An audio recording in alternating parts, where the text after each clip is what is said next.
can submit anonymous questions. And also, there's a QR code just popped up right now, and you'll see that throughout the service where you can send in your questions on our next week's topic, Talking Pornography. In April, at the very start of April, is Easter. And we are starting a series in April called Hello, My Name is Jesus.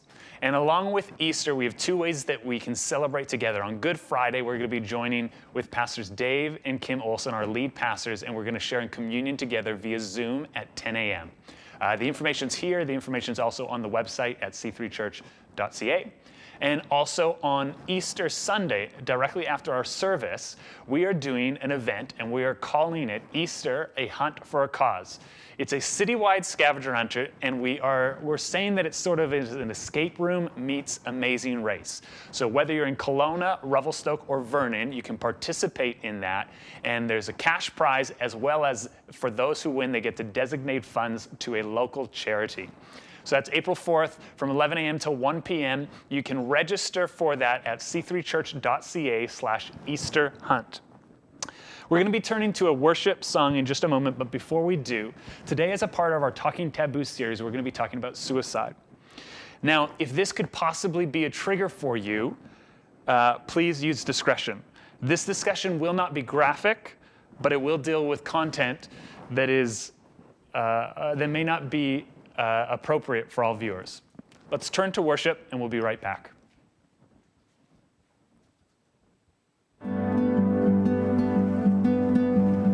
Couldn't see the dawn. Lord, you took me to the break of day. You reached into my world, you made a way.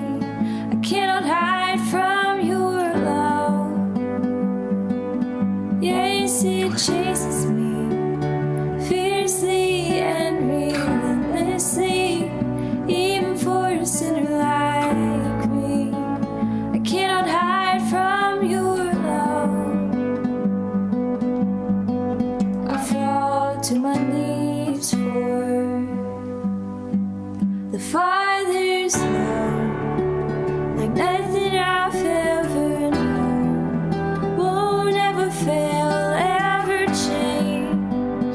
Oh, it's the Father's love, like nothing I've ever known. Won't ever fail, ever change. Oh, it's the Father's love.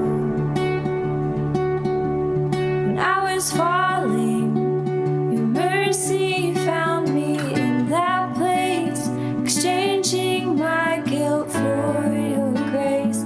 Cannot hide from your love. I fall to my knees for the Father's love, like nothing I've ever known. Won't ever fail, ever change. Oh, it's the Father's love, like nothing I've ever known. Won't ever fail, ever change. Oh, it's the Father's love.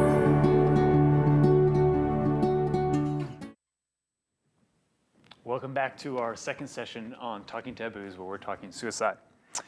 I'm honored to have with me some of my friends and part of our community to share their personal stories on this. And before we get into that, I want to just quickly read you a scripture. It's found in John chapter 1, verse 5. And it says, "And the light shines in the darkness, and the darkness did not comprehend it," or the darkness could not extinguish it. This month, we're bringing light into dark spaces, because we know that when light comes into dark spaces, it overpowers darkness. I'm really excited to welcome our first guest, Allie Payne, to the stage. Hello, Allie. Good morning, Pastor Josiah. How are you? Very good. Allie is located in Vernon. She's married to Jeff, mother of 2 boys, and she has her own personal story to do with suicide. These days, you'll find her on social medias, TikTok, Clubhouse, Instagram, where she's taken a passion as a parenting expert to help teenagers and parents mend their relationships and be fruitful in their relationships. Allie, why don't you tell us just a brief bit about yourself? Yeah, thanks. I'm so passionate about teen-parent relationships because I was that teen, which I will share some of that story with you. And I understand firsthand how painful that is. And when I became a parent, I thought, there's no way I'm going to redo all of this negative cycles. And yet they kept showing up. And I thought, I've already done 10 years of personal development work. What was wrong with me? I must be flawed, obviously, because this parenting thing is very hard.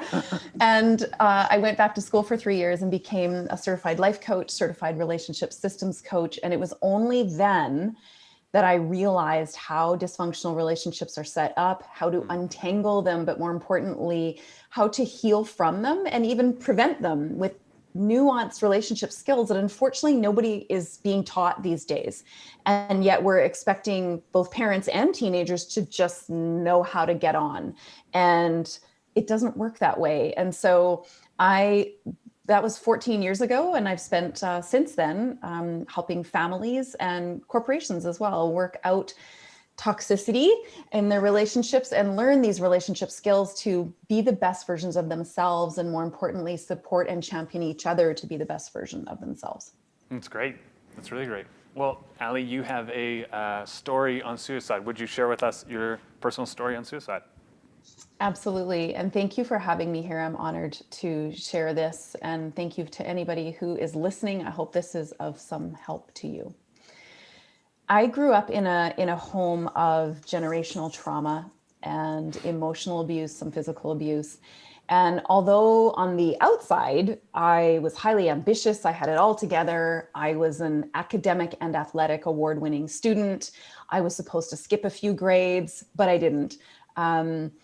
My parents felt socially that wouldn't be a great idea for me. So I really excelled, and life was fun and easy outside of my house. But on the inside, I was a giant hot mess. I was so anxious and insecure from constantly not knowing when I was going to be ridiculed or punished or worse. And that created a level of constant, a drive for perfection that is, number one, unattainable. I hope you hear that. It's unattainable. And the drive to get there is life-sucking. And I started using my babysitting money at 12 years old to ride my bike to the mall to take diet pills because I wanted to be thinner. I needed to be better in my body, which I was already extremely thin, naturally, because I wasn't perfect enough. There was nothing I seemed to do that could garner positive feedback, positive attention. I started drinking at 13. I was skipping school at 15. And things really started to go downhill in my grade 11 year. I call it the grade 11 year now. It's quite that's how the moniker has developed. So I went from being a straight A student to entering some advanced education in high school. And partly because school came very easy to me, it was fun. I didn't have to try. I didn't have to study. I didn't have to have any strategies for learning, quite frankly, literally none. I also have a documented photographic memory.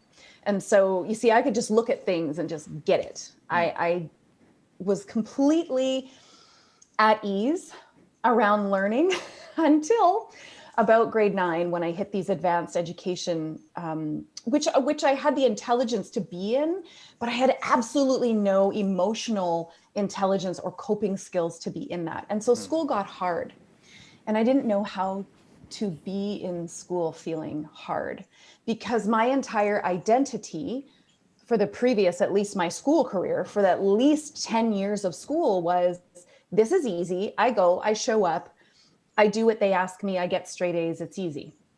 And that, my identity was literally crumbling because I only knew how to be a straight A student. I only knew how to be the award-winning athlete. And all of a sudden, the strategies I didn't have weren't working.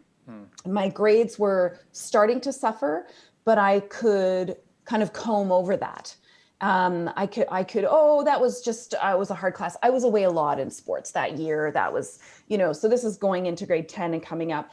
In grade 11, I was drowning.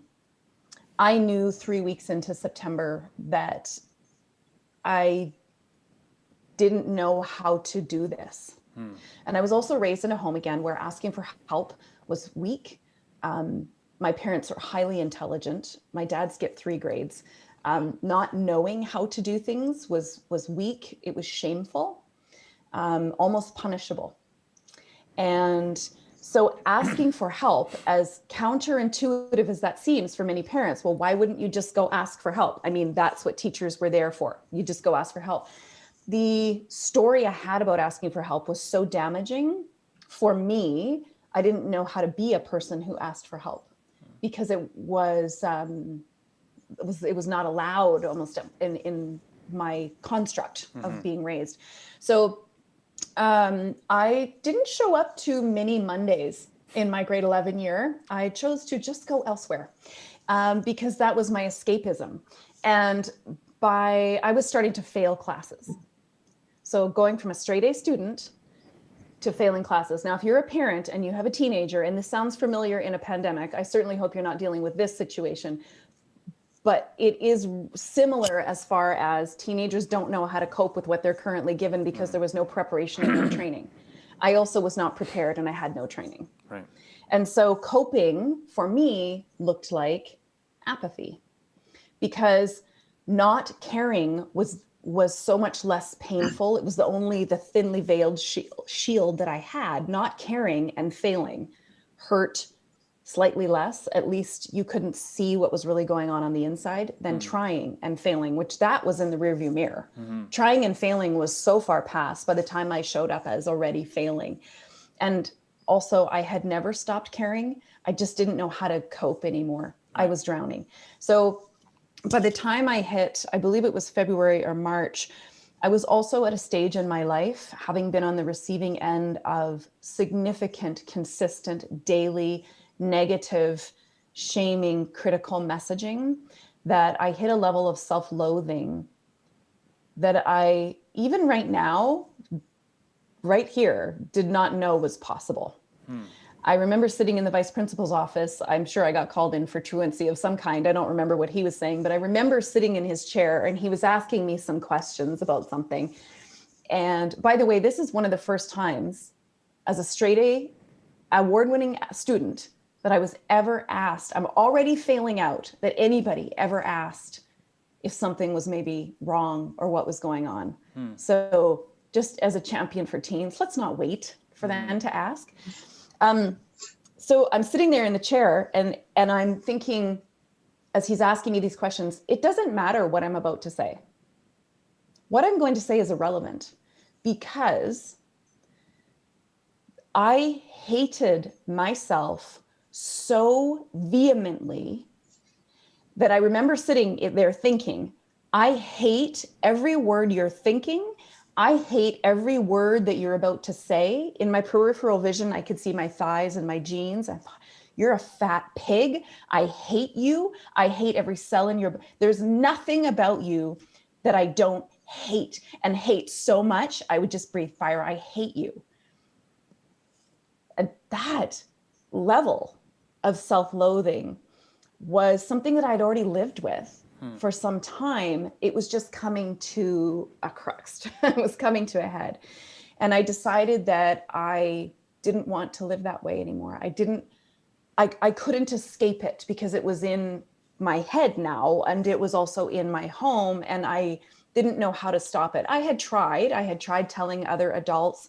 I was acting out in every which way a Sunday. I was not an easy teenager, attempting to right a situation that I had no authority at that time to right with people who didn't know how to hear me. So I decided the only way out was to end my life. And so I think it was March of my grade 11 year. And I remember deciding how I was going to do this. I was at home alone a lot. My parents were very involved in the community and in their own sports and activities. And so I did all of my own sports and they did all of their own. So our schedules were entirely different. I was at home alone a lot, which also wasn't helpful. And And I decided, I planned it out, and I was gonna, this was gonna be the day. And I got to the moment, and I remember sitting on the linoleum floor of my kitchen with my back against the cold brick of our chimney, prickly, and being okay, here, here we go. And then I froze. And I don't just mean I froze. I mean, I froze. My body turned to concrete, and all I could move was my eyes.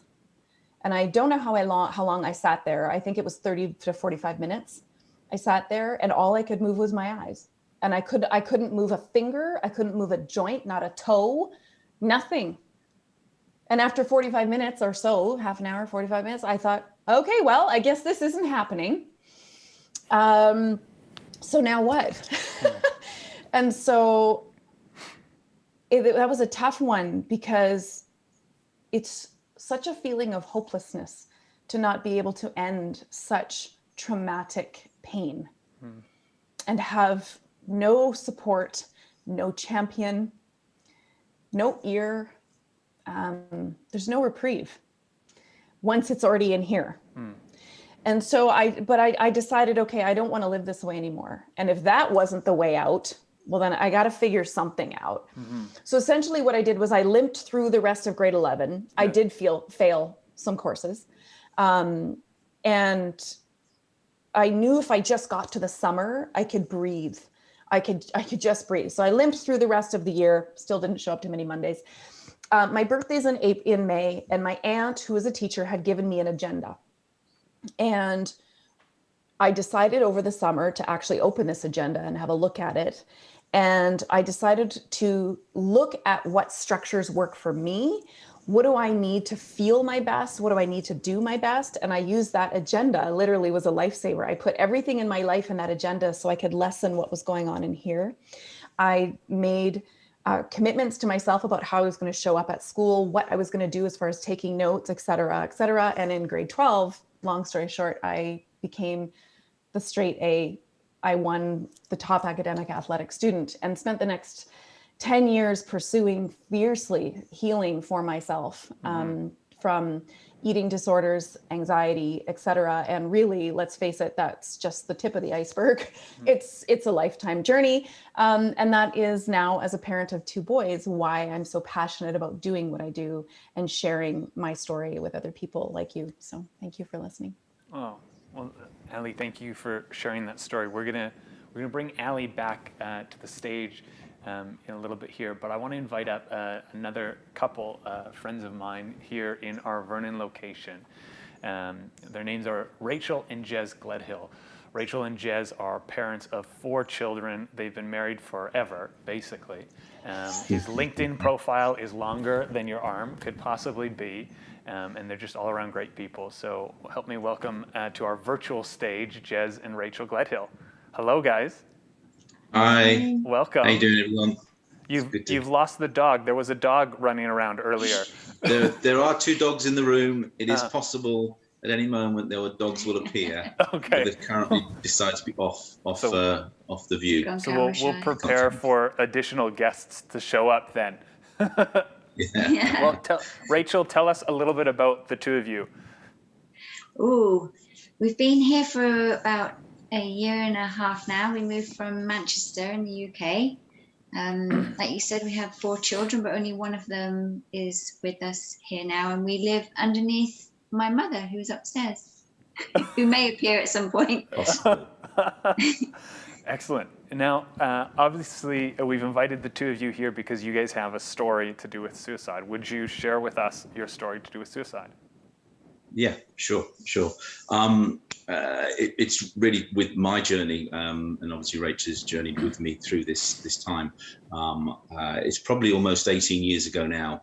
I was 7 years into pastoring a church and in business, and I got to a point where I guess my dumpster, my life, I'd filled everything up. I was taking on so much. I was taking on the challenges of leading a church and some of the pastoral things. We were doing a lot of that, which ended up that actually it filled my world to overflowing. And I got to a point where I couldn't feel I could take it anymore. I actually felt that actually my family would be better off without me. I was struggling with major anger, and I would lose it just like for nothing, over nothing, for nothing. And I just got to a point where I just thought, I'm better not to be here. I'd been masking, what I was doing with work and church, and feeling like I was spinning plates that one would feel like it's falling, and then I've got to grab another. And so on the surface, I thought I was handling everything well, but underneath, I was just walking down one step further down into darkness, further down into just despair of not being able to cope, not feeling I could tell anybody, not feeling I could do anything. And I got to a point where I just said, okay, this is my family are going to be better without me, because there's insurance money for Rach, and just the fact that you go through these things. And I got to a point where I just thought that's it, and I planned what I was going to do, and just kind of on that day in particular, I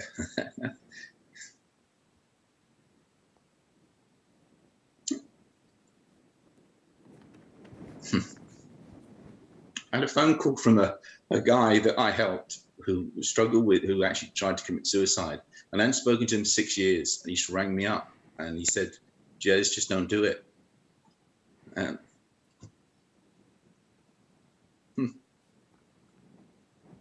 This is not planned. And that caused me to just stop at my tracks. Rach later on in that day appeared and just found me in my room, staring out the window. I don't know how many hours I'd been just staring. And apparently I was partially dressed and eating chocolate. That was how she found me. That wasn't what I was going to do. And that started a process for me. I went to my leadership team, and I went into counselling, which I traveled. I literally for a year I traveled 3 hours to meet this counsellor who I trusted as a person that could have an input into my life. And I discovered a lot of things that, the reasons why my need to be liked, to be accepted, my need to just try and actually spin everything and do everything and be seen that I can cope and handle everything, was pretty, it was helpful to me work through that. Then a number of years ago, after that, we were still leading the church and stuff. We got a sabbatical about 9 years in, and we went on we had a week off on holiday with some friends of ours, and then we came back, and then Rach said, well, why don't we just go and have another meal with them to end our week? And I'm like, we just spent a week with them. Why do you want to drive 2 hours to go and meet them? Anyway, so we got in the car, as a good obedient husband does, he's told, and we drove, and we went and have an India, we had a meal. And in this meal, we discovered our close friend's brother. We knew he'd been struggling with mental health over many years, and it became apparent that evening that there was questions. So myself and two others, we went to where he was living, and fortunately we found him. We found him. He'd committed suicide. He'd hung himself, and the guys I was with, one was his brother, my friend, who's his sort of her husband's brother-in-law, whatever.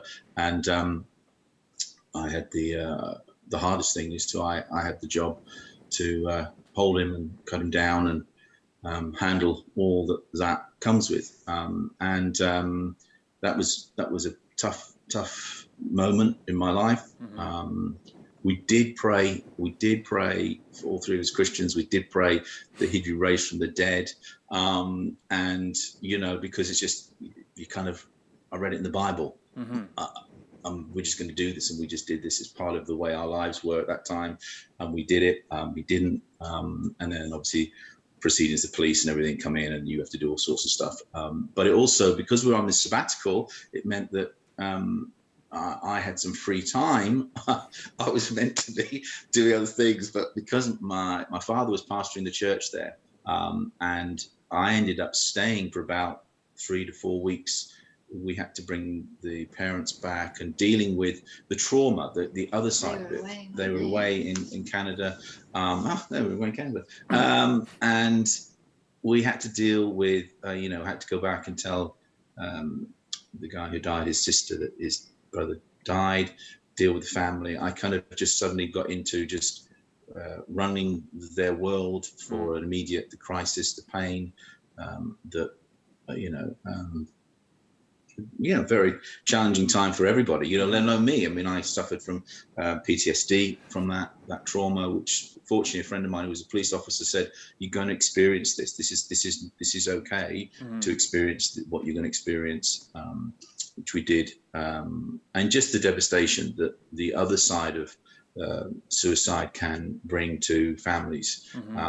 And we journeyed through that with them, and I can't actually remember whatever else I did after that sabbatical, but part of that anyway, because that consumed a lot of my time off. And then if we step forward a bit more to maybe at least 5 years now, I had come out from leading the church, moved into Manchester, was working in business. I moved in different types of businesses.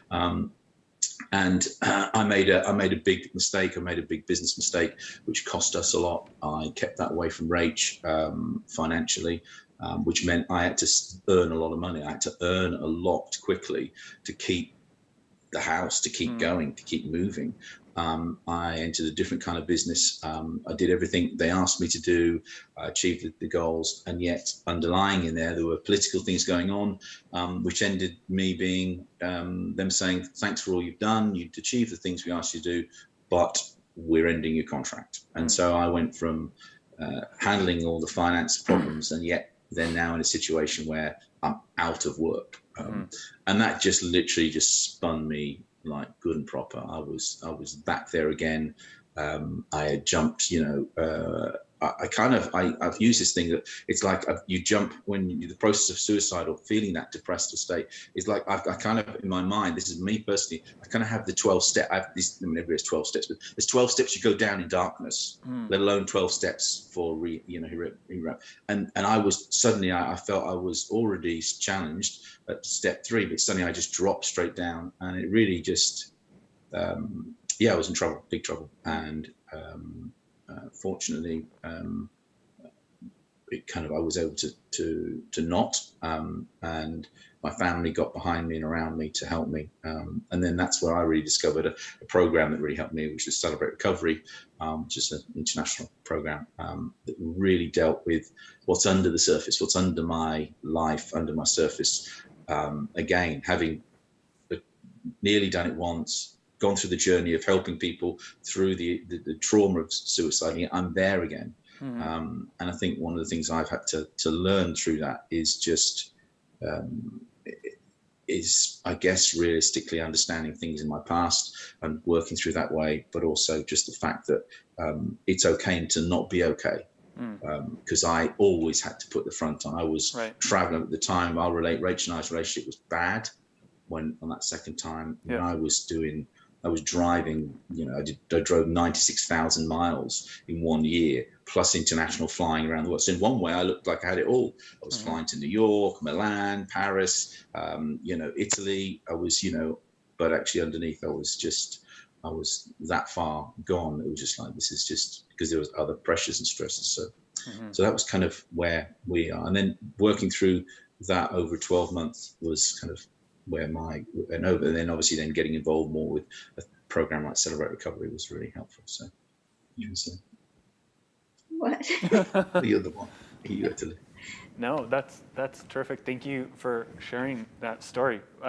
Well, we're going to turn just quickly to an advertisement for next week, for our next series, or next topic, to tell you just how you can submit some questions anonymously for that. And then we're going to be back with Ali, Rachel, and Jez as we dig deeper into this topic. Coming up next week on Talking Taboos.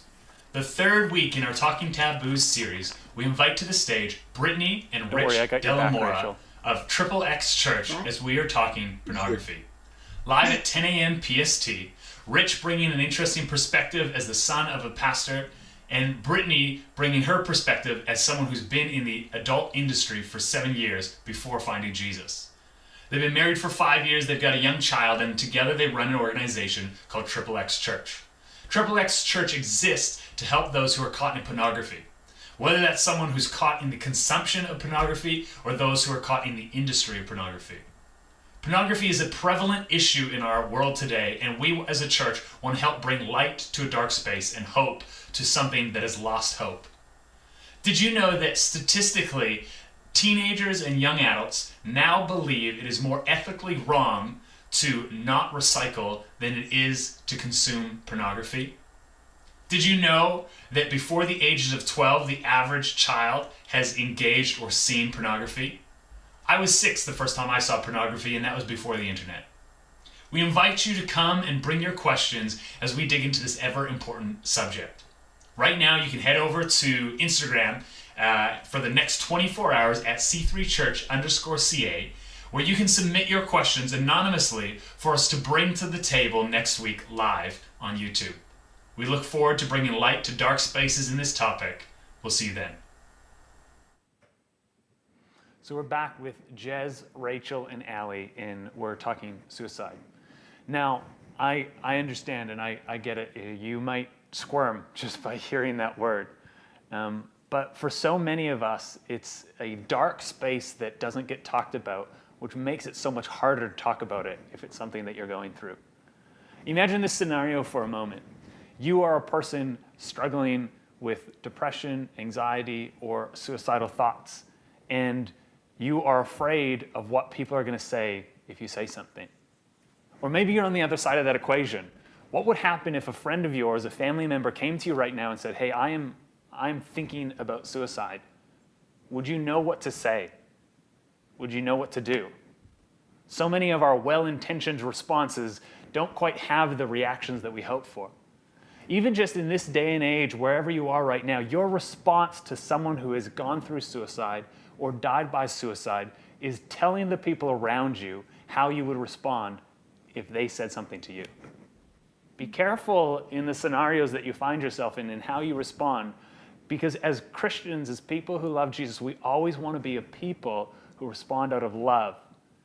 The reason we bring this topic to our sites today isn't just to talk about something that may be difficult.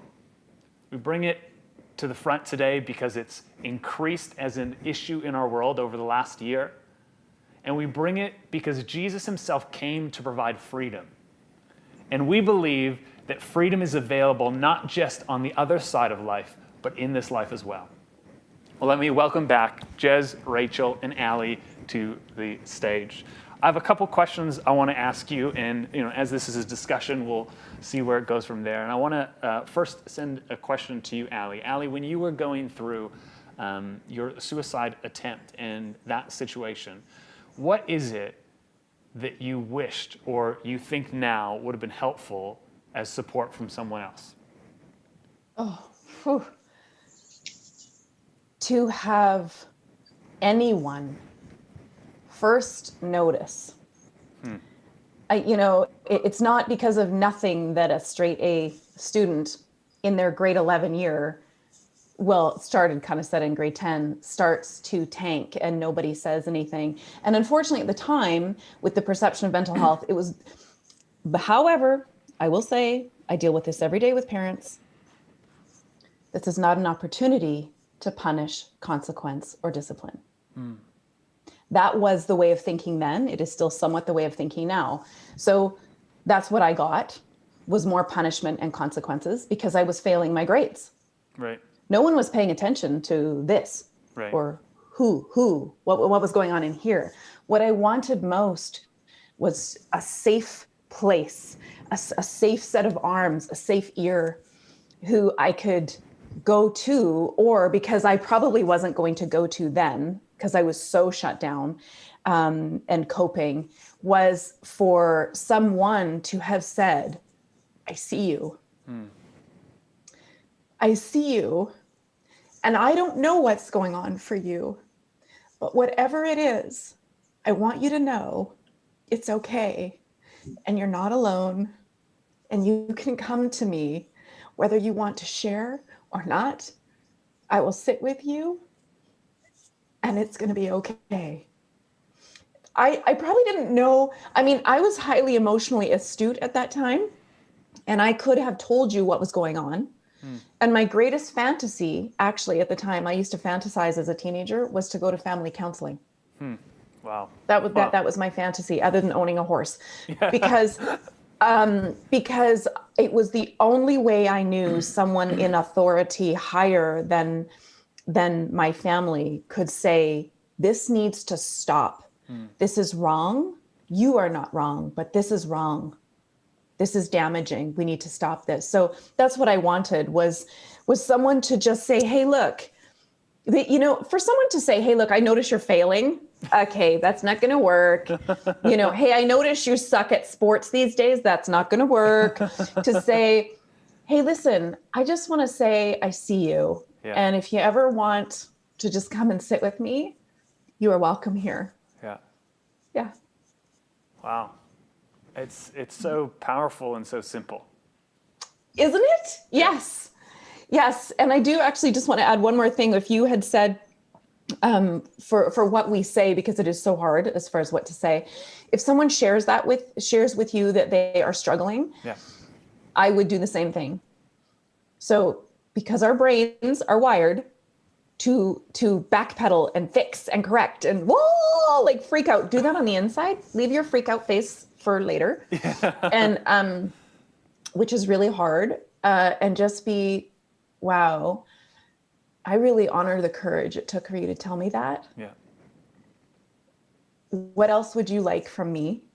And that person may not know, and we need to let go of the fact they don't know what support looks like then, but just, I'm here with you. Yeah. Awesome.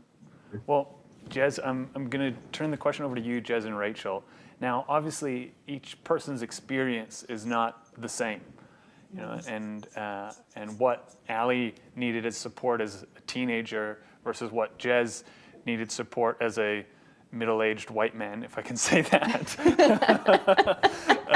It could be different, and So Jez, if you were to think back to those times where you were, 7 steps, 12 steps deep in your pit, what did you need for support? What would a support have looked like?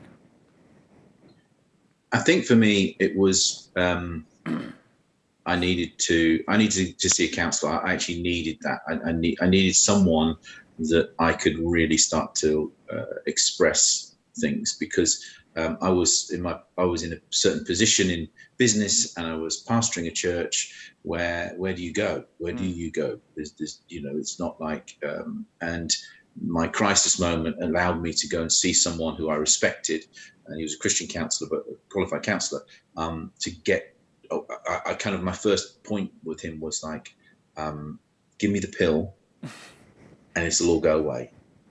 Whatever it is, just give me one tablet and it's all gone.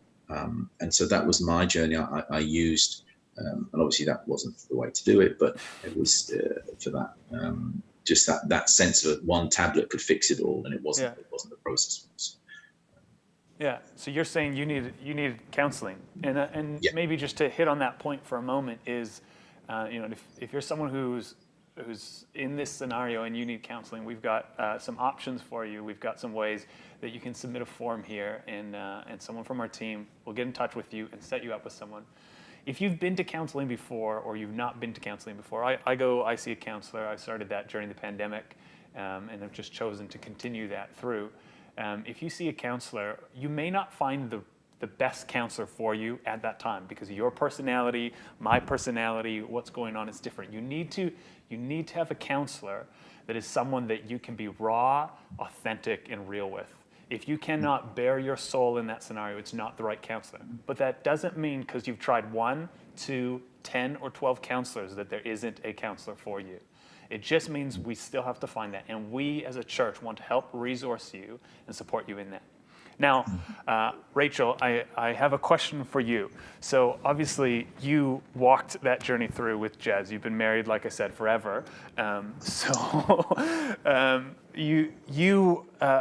I know that when someone you know who's close to you, whether it be a partner or a close friend, is struggling, that can weigh on you, because in a lot of that scenario, I'm sure that as Jez was recovering, you had to carry the whole of you, the whole of your family, the whole of Jez for a lot of that. When Jez was going through that scenario, what did you need for support? I had friends that were, had they known, would have been very supportive, but because Jez was in public functioning very well, almost too well, he was the life and soul of the party. Nobody knew what was going on, so I couldn't. I felt like I couldn't go and say to somebody, "I'm struggling here," because it would then show up what was going on in his life. So I kind of felt trapped, really, because I didn't want to tell anybody what was going on. I didn't want to show him up in front of everybody. So I just kind of carried on, just kept pushing through, let's just get through this day. Let's just get through this anger explosion. Let's just get the kids fed. Let's get the kids to school. Let's get them to their clubs. And I think if I'd had somebody that could have just rung me up and said, "How are you doing?" Or, "Hey, do you want to go for a coffee?" where I didn't have to pretend like nothing was going on bad in my life, that would have been a big help. Just someone that knew what was going on would have been really helpful. It's interesting how all three of you, your answer at the moment has all been people. Yeah. And and here we are. A year ago was the last time we hosted 3 simultaneous live services as a church. And isolation being so high in the world right now, still the solution to much of our despair was people loving us and caring for us. Yeah. I have another question. I'll throw this to you, Jez, again. So we've addressed maybe what you needed for support. But if you were to talk to someone right now who was in the same scenario as you were, what would they need to hear? Firstly, if I would try and explain that it's okay to not be okay where you are. And also as a Christian, I've been a Christian forever, but we have this thing that we can't have these things. God is enough and everything like that. One of the real important thing is that when you're in that depressed or suicidal state, you have no space, you have no capacity to think logically, to think anyway. And one of the first things I've subsequently with people have said, look, let's get you to the doctors. If you need to go on medication, let's get your medication. I went on the second time around. I went on medication, right. Because I needed it. I just, my world was, and it was okay to be on medication. Yeah. And as a Christian, I was like, well, God isn't, and I actually know it was okay to go on medication.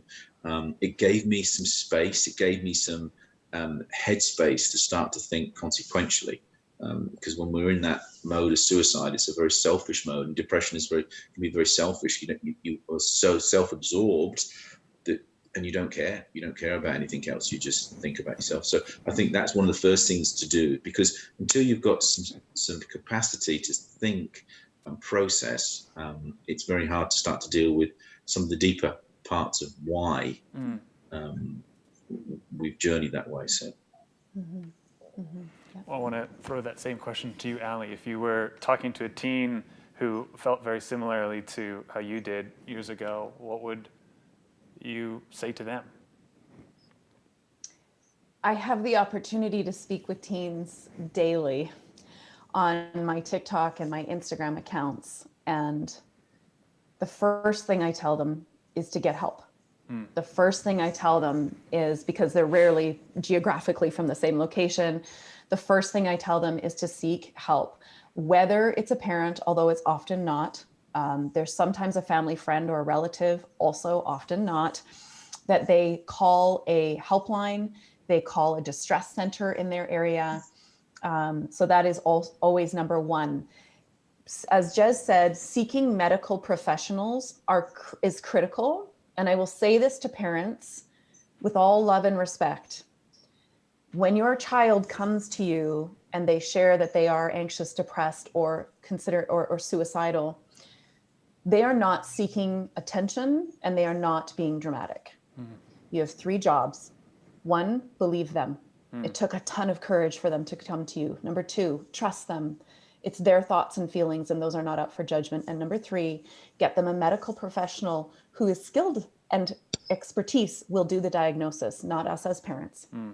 So that I tell teenagers to do that. And the other thing I tell teenagers in every single thing I do is please know that you are loved.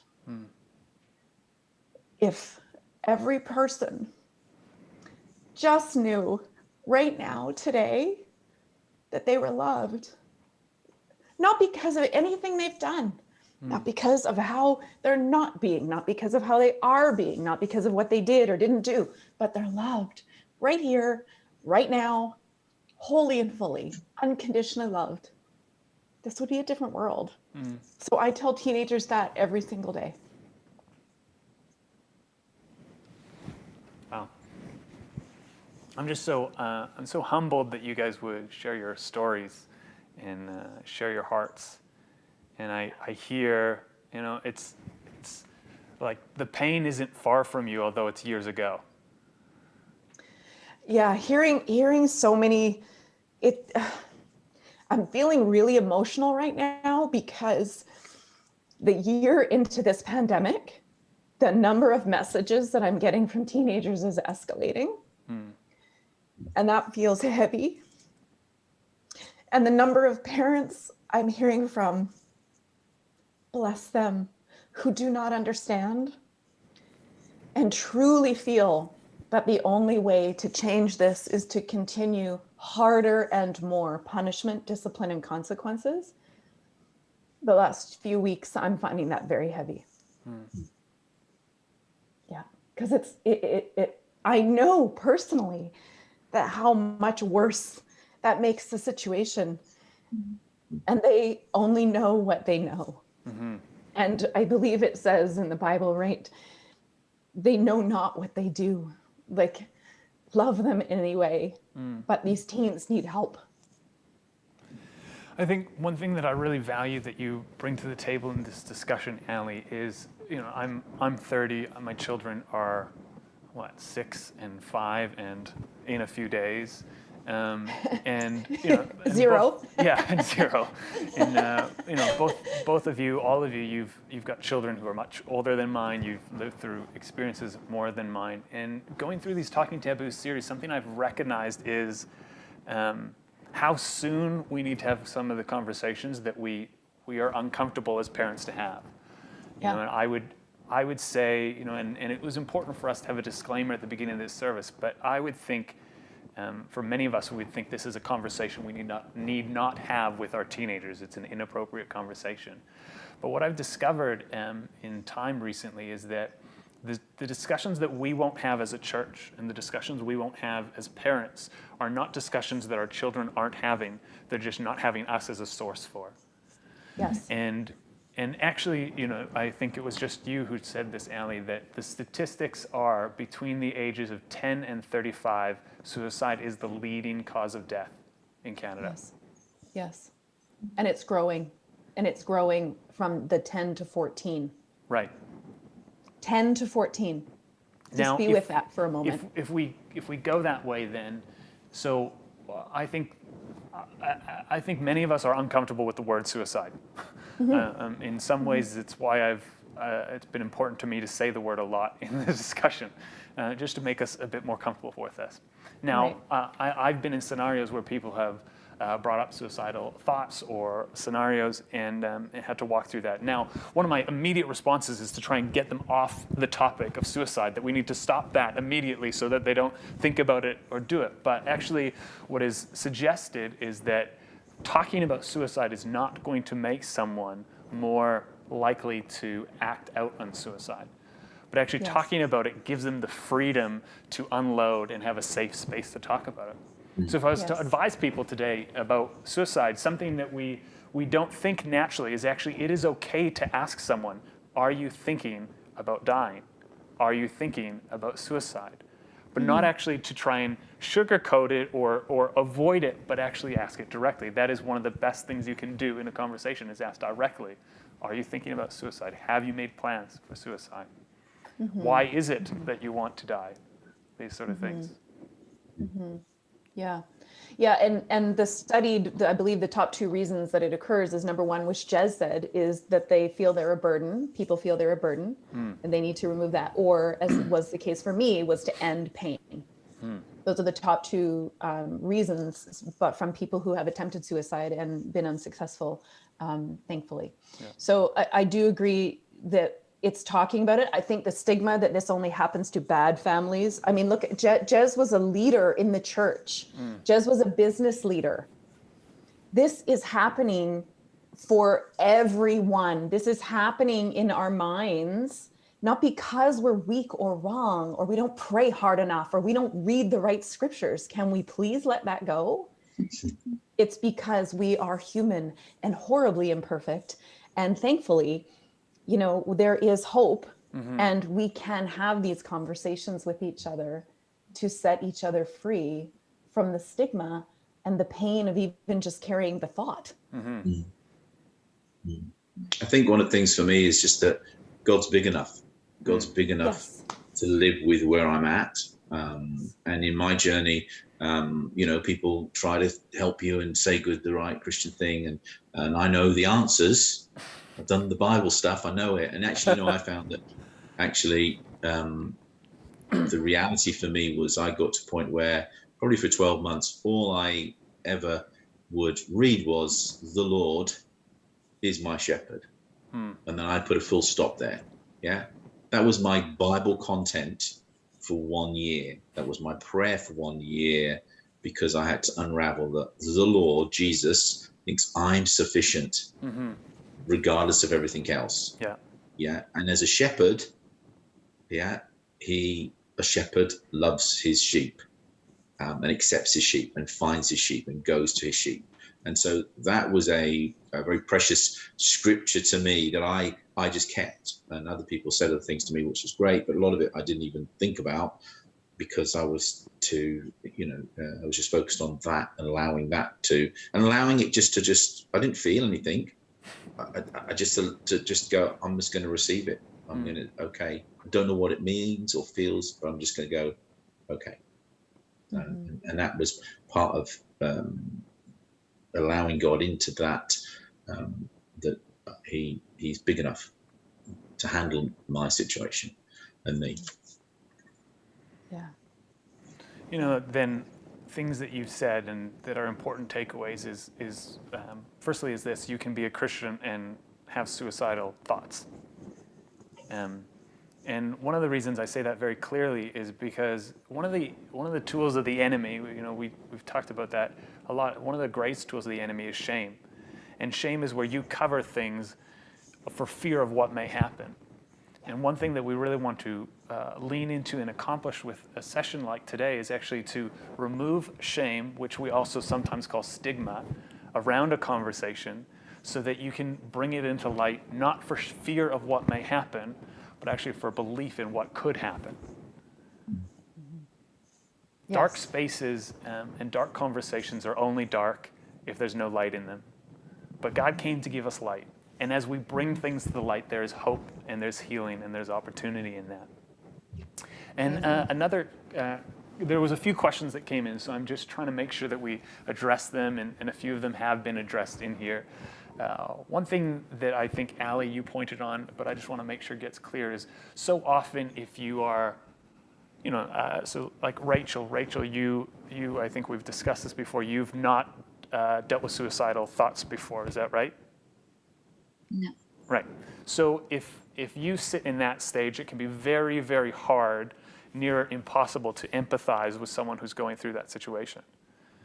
And so often when you're in that situation, you can use terms or think like, that is the most selfish thing. And you often hear that is a selfish thing if someone dies by suicide to do.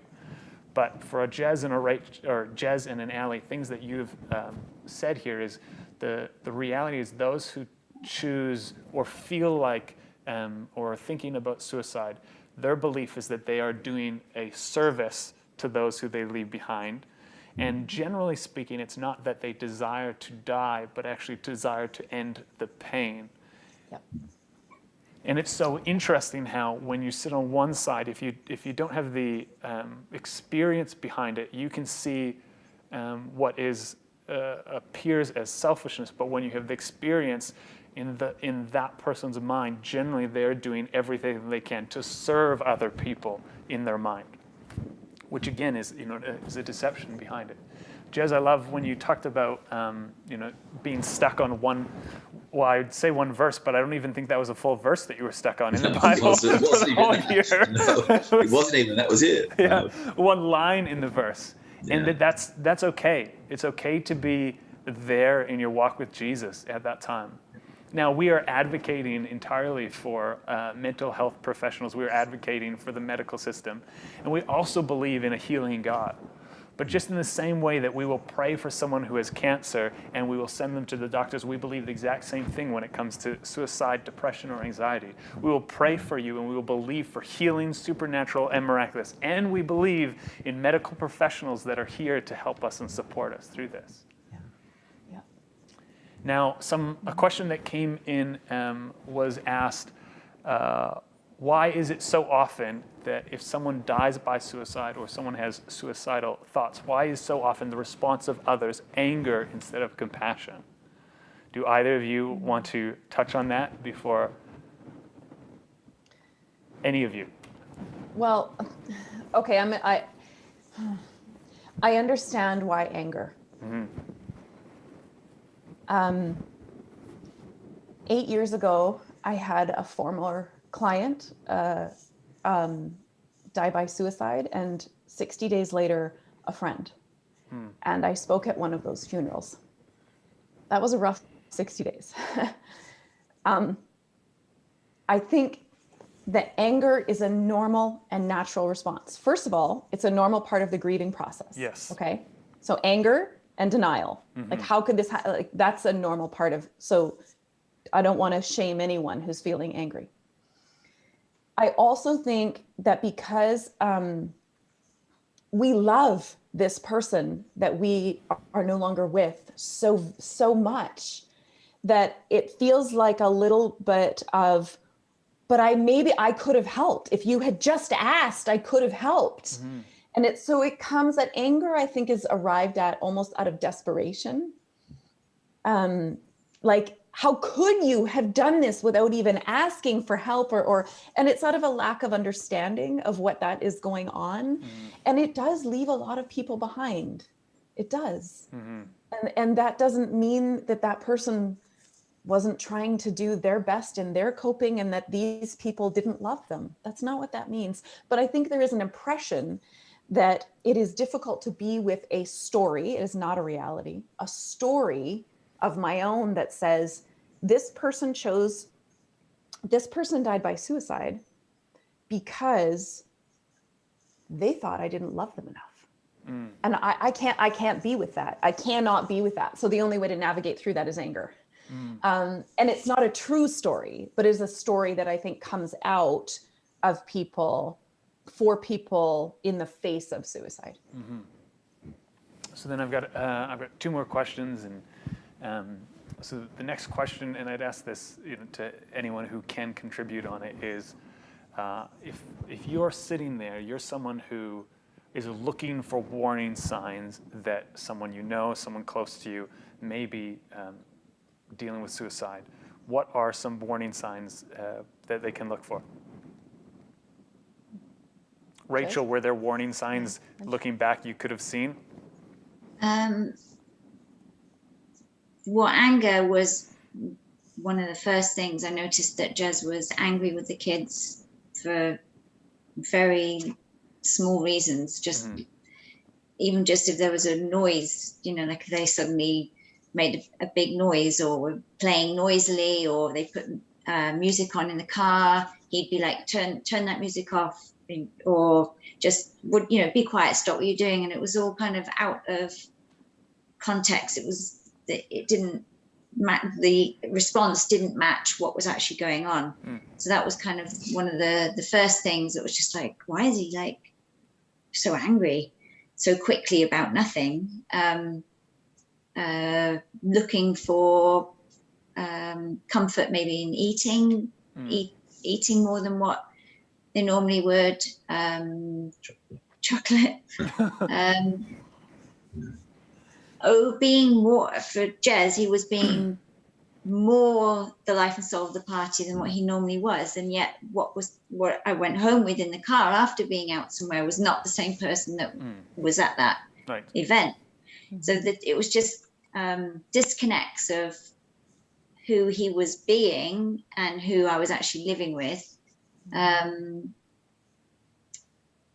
yeah, there was just little like behavior of like a little bit of secretive behaviors that I was just, it didn't all add up. That was my kind of thing that I was looking at, thinking this doesn't all add up anymore. Something's not quite right.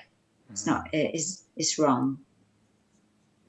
Yeah. So, yeah. I think I think for someone in that place is that although you may appear to be having it together and whatever you think it is, but you get to a point where you just hate you hate yourself, you hate everything about you, so you abuse your body in different ways, and it's down to the fact that people stop. Just you stop brushing your teeth. You start to lose, basic things, and identifying how people look after themselves is, there's a difference between being untidy and just being like dirty and leaving everything and just apathy against four things. And I think that's something you can feel inside, and but certainly the anger thing is a big thing. The noise thing for me is an interesting thing because I couldn't cope with, because my world was so full. It was like white noise, and it was like piercing. It was so loud, and that's why I like the radio and things like that. So when I watch and talk to people about noise and sound, is like the brain. I think the brain goes, okay, that's too much. There's too much noise, and it uses emotion to stop that.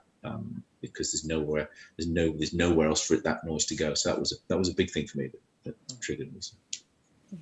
Ali, do you have anything to add to that? I think what Rachel said is exactly it.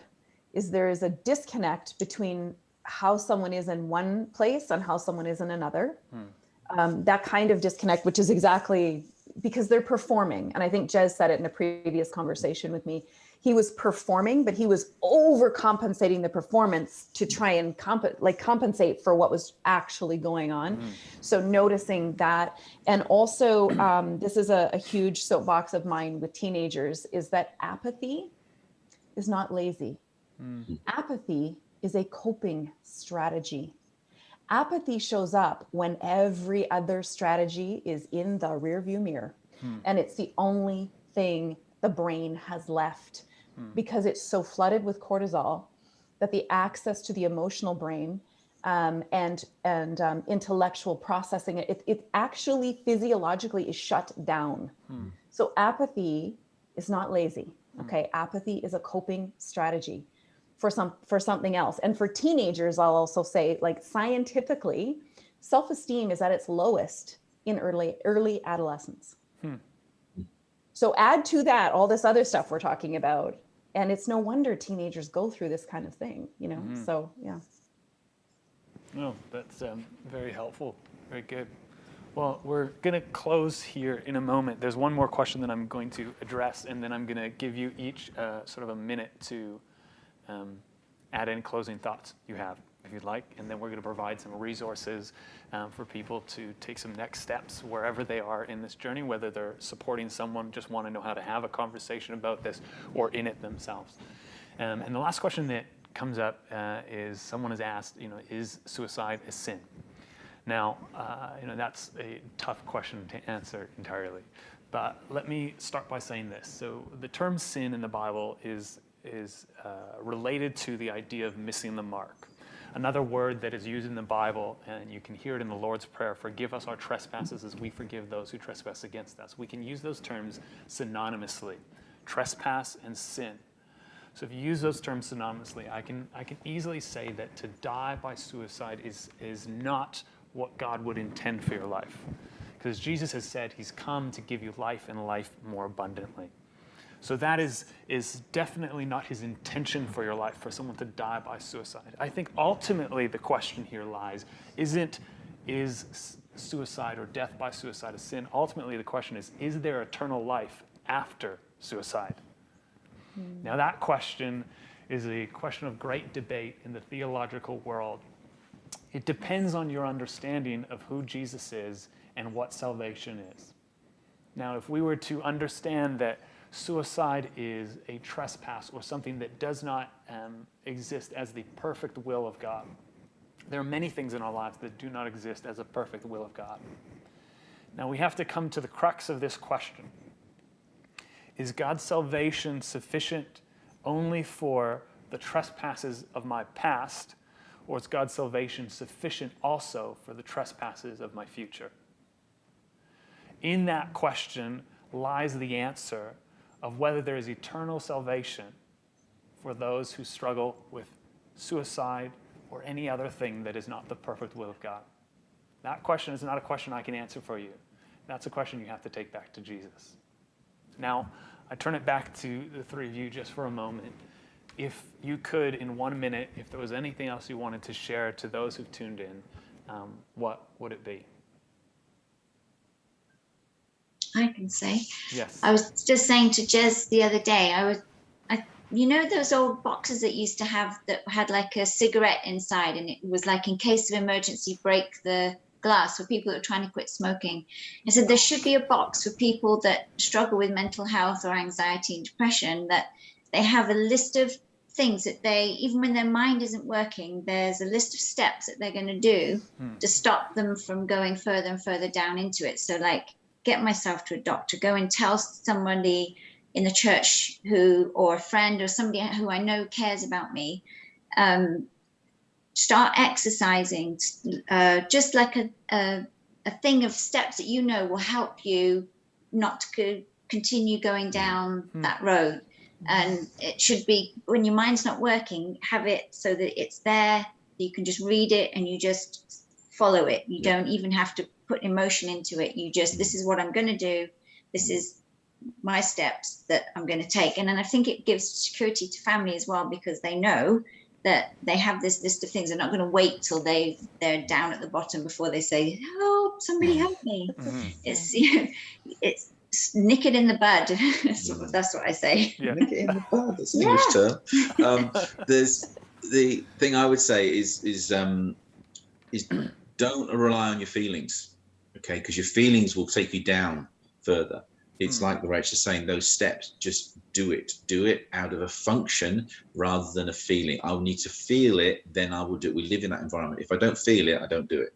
That's our world now. And it's not about that. You do it because it's the right thing to help you. And also just a willingness is that if you did share something, and no one ever shares necessarily the depths of where people are at, no one does that, but just to be able to share that and feel that someone in church or someone will just accept it and just say, thank you for sharing, and not come back with the fix it, not come back with, oh, you need this, you need to do this, this and this, just to accept, and for us is when someone is willing to say that to us, they're not doing well, is just to thank them for sharing it and accepting that. And it's not, and those are that's a big thing, I would say. But, it's like Ali said, you're loved unconditionally. Yeah. And we're gonna, and this is a journey. I'm still on this journey. I mean, COVID has not been fun for me in my own world, and I've been going up and down stairs emotionally and mentally, and we're still on that journey. I'm still open and vulnerable to that.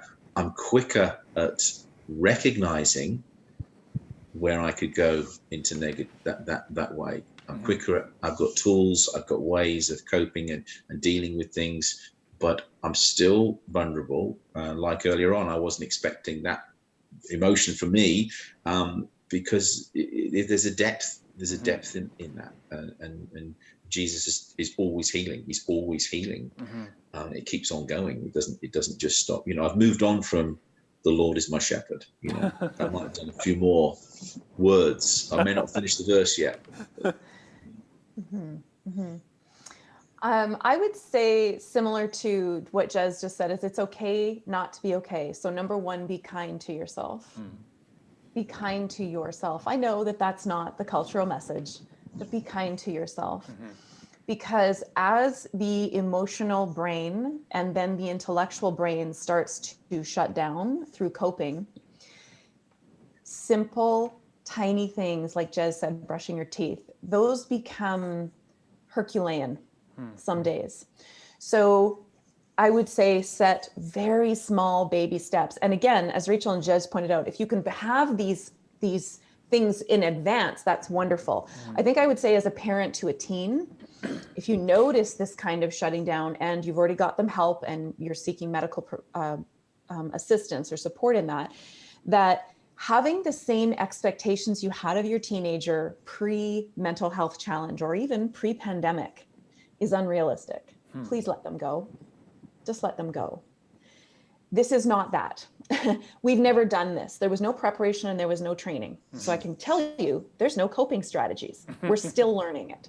So when you go down to letting all that peripheral go, let it go to simple, to help your child to do things that they find constructive and joyful. And they may not be what you find constructive and joyful. So please let that go. That if you can help your teenager to set tiny baby goals, tiny baby that you think, oh my gosh, are we all the way back there? Yes, actually, we are. And that's the best place for them to be. So removing expectations of self, you have to get up, you have to get dressed, you have to bake this, you've got to cook. Let it go. Let it go.